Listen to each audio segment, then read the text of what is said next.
अखिलेश यादव अक्सर भाजपा पर अपना गुस्सा जाहिर करते हैं। एक बार फिर से अखिलेश यादव ने प्रेस कॉन्फ्रेंस में बड़ी बात कह दी। दरअसल सपा प्रमुख अखिलेश यादव ने गुरुवार को लखनऊ में एक प्रेस कॉन्फ्रेंस की। इस दौरान अखिलेश यादव ने वन नेशन वन इलेक्शन को लेकर सवाल खड़े कर दिए हैं। सपा प्रमुख ने इस दौरान बीजेपी सरकार पर भी जमकर निशाना साधा। अखिलेश ने कहा, क्या महिला आरक्षण लागू होगा? क्या सरकार तैयार है? कब तक लागू होगा? One nation one election report 18,626 page लंबी थी। इसे 191 दिनों में पूरा किया गया। यह अपने आप में बताता है कि किस तरह की चर्चा हुई होगी। ये भाजपा की रिपोर्ट है जो तैयार की गई। एक राष्ट्र एक चुनाव एक दान। एक राष्ट्र एक चुनाव पर बीजेपी नेता सिद्धार्थनाथ सिंह ने कहा। अखिलेश यादव इसका विरोध इसलिए कर रहे हैं क्योंकि उन्हें लगता है एक राष्ट्र एक चुनाव से ही उनकी नाव डूब जाएगी।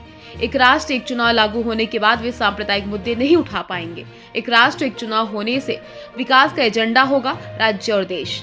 बता दें, इससे पहले अखिलेश यादव ने मंगलवार को ट्विटर पर लिखा था, लगे हाथ महाराष्ट्र, झारखंड व यूपी के उपचुनाव भी घोषित करवा देते। अगर वन नेशन वन इलेक्शन सिद्धांत के रूप में है तो कृपया स्पष्ट किया जाए। प्रधान से लेकर प्रधानमंत्री तक के सभी ग्राम, टाउन, नगर निकायों के चुनाव भी साथ ही होंगे, या फिर त्योहारों और मौसमों के बहाने सरकार की हार जीत की व्यवस्था बनाने के लिए अपनी सुविधानुसार। सपा चीफ ने कहा, भाजपा जब बीच में किसी राज्य की चयनित सरकार गिरवाएगी तो क्या पूरे देश के चुनाव फिर से होंगे? किसी राज्य में राष्ट्रपति शासन लागू होने पर क्या जनता की चुनी सरकार को वापस लाने के लिए अगले आम चुनावों का इंतजार करना होगा, या फिर पूरे देश में फिर से चुनाव होगा? इसको लागू करने के लिए जो संवैधानिक संशोधन करने होंगे उनमें कोई समय सीमा निर्धारित की गई, या वे भी महिला आरक्षण की तरह भविष्य के ठंडे बस्ते में डालने के लिए उछाला गया एक जुमला भर है?